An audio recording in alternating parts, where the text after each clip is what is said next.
Est-ce que lui, il a fait 15 000 têtes d'affiche? Est-ce que lui, il a fait 15 000 festivals, etc., etc. Et du coup, on va plus jouer sur cette très grande notoriété parce qu'il est visuel et parce que peut-être cette personne-là, c'est leur métier aussi. On peut très bien comprendre, hein, c'est tout à fait logique en soi, mais on s'arrête un peu moins sur le fait, effectivement, est-ce qu'il musicalement il va être bon, est-ce qu'il, moi, il va me faire ressentir quelque chose. Il y a la région en soi, il y a une certaine globalité aussi. Je dirais qu'heureusement certains sont encore là, je vais pas dire résistent encore, mais continuent à faire valoir cette musique et d'où elle vient, parce qu'il en faut, heureusement. Parce que sinon, la vraie musique, elle va se perdre. Concrètement, elle se perdra. Elle se perdra dedans. Donc. Moi, je dirais après, aujourd'hui, c'est vrai qu'au tout début, j'étais assez catégorique. Parce que moi, aujourd'hui, concrètement, je suis honnête, je suis transparent avec moi-même. Je suis fidèle à mes propres choix et mes valeurs. Et je suis authentique. Donc, moi, aujourd'hui... je vais pas dire que je suis un DJ qu'on appelle entre guillemets 100% trad. Parfois on me colle cette étiquette, comme pour d'autres professeurs ou autres. Moi je fais simplement ce que j'aime. C'est la musique d'où elle vient. Elle vient d'Angola, elle vient du Cap-Vert, elle vient de la Guinée-Bissau, elle vient du Sao Tomé, elle vient de Mozambique. Voilà, ce sont toutes ces régions-là. Elle vient aussi du Portugal, également aussi, parce qu'il y a des artistes portugais. Voilà, moi je fais valoir ces musiques d'où elles viennent, ce qu'elles sont, qu'elles soient d'avant, de maintenant et d'après. Et moi c'est ce que j'aime, c'est ce qui me passionne, c'est ce qui moi me fait vibrer à chaque fois que je suis derrière mes platines, que j'ai la musique dans mes oreilles. C'est ce qui me fait vibrer et j'ai envie de transmettre cette vibration aux gens. Et aujourd'hui l'urban, c'est une musicalité qui est complètement différente, qui a été entre guillemets sortie de terre, qui a été créée. Au début effectivement j'étais très très réticent. Maintenant, aujourd'hui, je dirais plus, c'est un univers où les gens veulent aller. Laissons-les aller dans cet univers. Nous, on a le nôtre aussi. Ne dénigrons pas les deux univers. Aujourd'hui, j'ai pas envie, moi, entre guillemets, de jeter la pierre sur ces gens, sur ces personnes qui vont danser l'urban ou qui vont faire que ça, mais de l'autre côté, ne pas venir nous critiquer non plus de l'autre sens.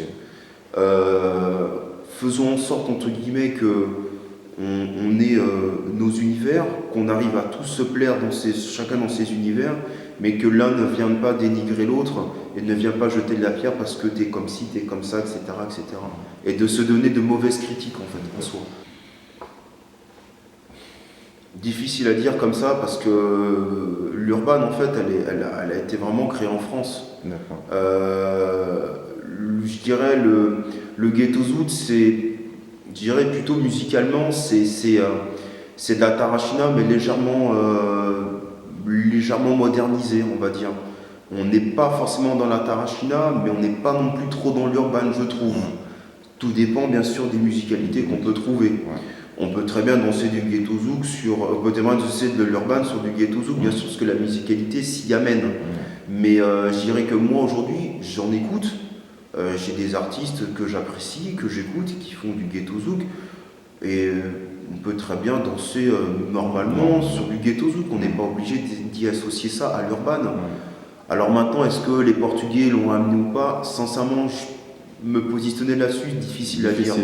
Difficile à dire. Moi, je trouve après que on peut y danser, mais l'urban, il y a une musicalité qui est appropriée et qui est pour moi différente, encore un petit peu différente du ghetto. Moi, quand je vais dans un événement, l'organisateur d'un événement sait pourquoi il m'a choisi. Il sait qu'aujourd'hui, j'ai une certaine universalité, mais que j'ai surtout un domaine dans lequel je suis et que je travaille et dans lequel j'ai l'expérience. Je vais apporter effectivement ma musicalité et après j'essaie d'échanger avec le public. Je vois un peu sur quoi il va danser. Il sait pourquoi il est là. Il sait aussi, voilà, il y a tel et tel DJ, donc je sais quelque part aussi la musicalité qui est. Donc si moi je viens mettre les pieds dans cet événement, je sais ce que j'attends. Je ne vais pas attendre autre chose ou complètement différent. Sinon, ce ne sera pas l'éthique de la personne à qui j'ai en face et qui passe la musique. Si moi, aujourd'hui, par exemple, je suis dans un événement et je vais, entre guillemets, mettre de l'urban, si j'ai des 50 ou 100 personnes qui viennent pour cet événement et que je mets de l'urban en soi, on va pas forcément comprendre pourquoi. On se dit bah tiens c'est différent, pourquoi est-ce que maintenant aujourd'hui il fait ça? Je comprends pas. Donc moi j'essaie de m'adapter et après en fonction de la soirée effectivement ça peut monter crescendo, je vois comment ça va se dérouler, je vois comment c'est et peut-être qu'à un moment donné la musicalité va évoluer, il va y avoir peut-être un petit peu plus de ça et ça parce que le public va être attentif et va en demander, je vais sentir qu'il va demander dans sa manière d'être, dans sa manière d'agir, dans sa manière de danser. Pour ceux qui sont pros entre guillemets, qui font ça tout le temps, oui et non, certains peut-être oui, d'autres pas. Parce ils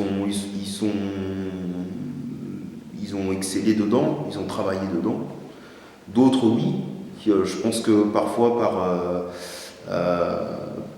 je vais pas dire par dépit, mais on va dire pour effectivement avoir plus de notoriété, être plus dans le coup. Oui, il y en a certains certains ont sûrement dû retourner leur veste et ont fait ça. Parce que sinon ils se sentaient un peu, ils vont se dire je vais y perdre, je vais pas être booké, je vais pas pouvoir faire tel et tel événement, je vais pas être connu, etc. Et voilà, je pense que certains pour faire un bilan depuis que j'ai commencé, alors après je fais une petite parenthèse parce que c'est aussi l'occasion c'est une rare occasion de pouvoir le dire. Moi j'ai fait partie vraiment des précurseurs dedans, ce que beaucoup oublient. Malgré que je puisse parler avec beaucoup de gens autour de moi, il y a des nouvelles personnes qui arrivent aujourd'hui, mais on oublie aujourd'hui quelles ont été les premières personnes. Aujourd'hui, moi j'ai démarré la musique et j'ai fait mes tout premiers petits événements, il y a maintenant presque 6-7 ans. On avait commencé dans un tout petit bar qui était le Jimmy's Bar, et on avait commencé avec un petit groupe d'à peine 10 personnes à commencer à danser à l'époque avec un professeur qui est maintenant en Allemagne, qui s'appelle Patrick. On a démarré comme ça. L'année qui a suivi, lui malheureusement n'a pas suivi pour des raisons personnelles. Et c'est là où est arrivé Maria et Casusa. Et ensuite, ils ont créé l'association qu'ils ont Banossé. Donc on se souvient plutôt de ça, on ne se souvient pas de ce qu'il y avait avant. Et moi j'ai été précurseur dedans, j'ai animé les toutes premières soirées. Avant il n'y avait personne. Il n'y avait absolument personne. Personne ne passait cette musique, personne ne faisait quoi que ce soit.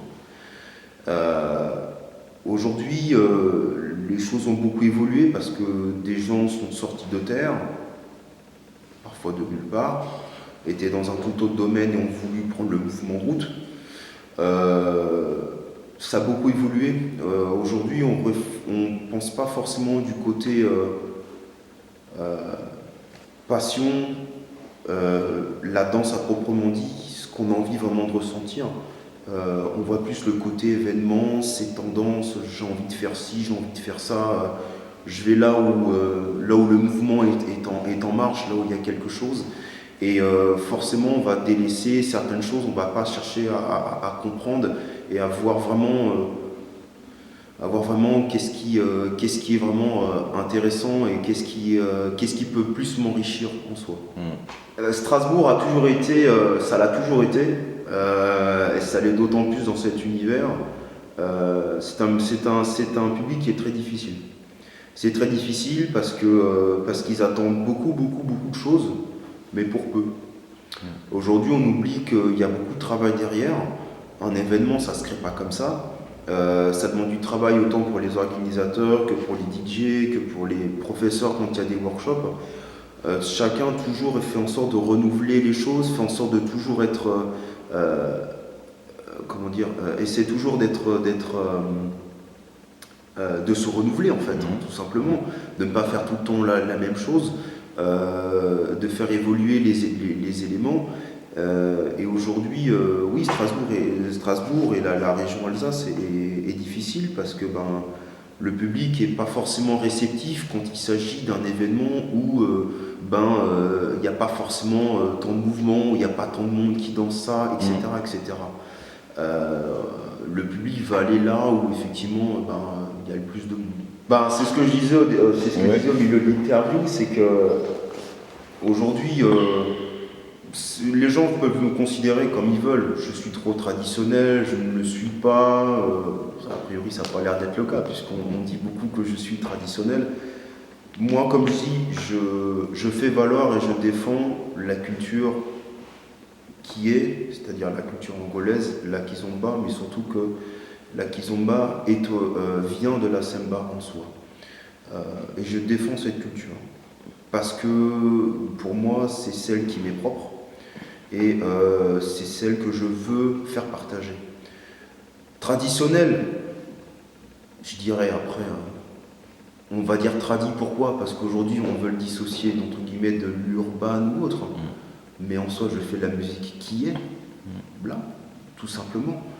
Donc moi, je dirais, on peut me cataloguer comme traditionnel, oui, allez-y, c'est pas un problème. Exactement, mais c'est ce que beaucoup pensent, mais parce que simplement on ne va pas. C'est ce que je disais tout simplement, c'est une question de réflexion, c'est une question d'aller chercher à savoir les choses.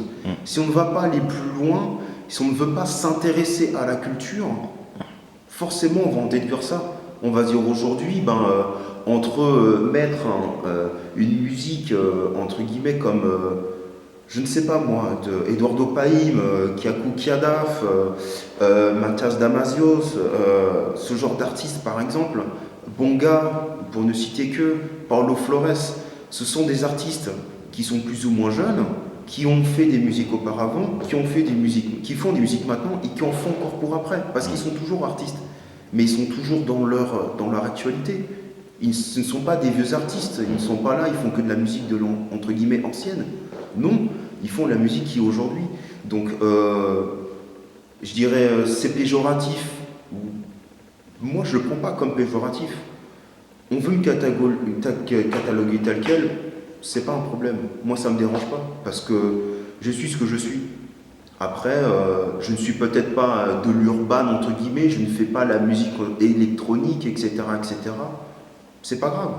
Moi, je suis ce que je suis, je resterai fidèle à ce que je fais. Donc, aujourd'hui, je sais qu'il y a des personnes qui aiment cette musicalité, parce qu'ils se sont intéressés à ça, ils ont écouté, leurs oreilles se sont ouvertes. Ils ne vont pas, entre guillemets, critiquer forcément l'urban ou autre, mais ils restent fidèles à ce qu'ils font et ce qu'ils font parce que ils aiment cette musique-là. Ils l'aiment et elle est toujours présente. Il y a des artistes, ils font toujours des titres, ils font toujours des musiques en 2017, ils font toujours des albums. Ça change pas. Donc,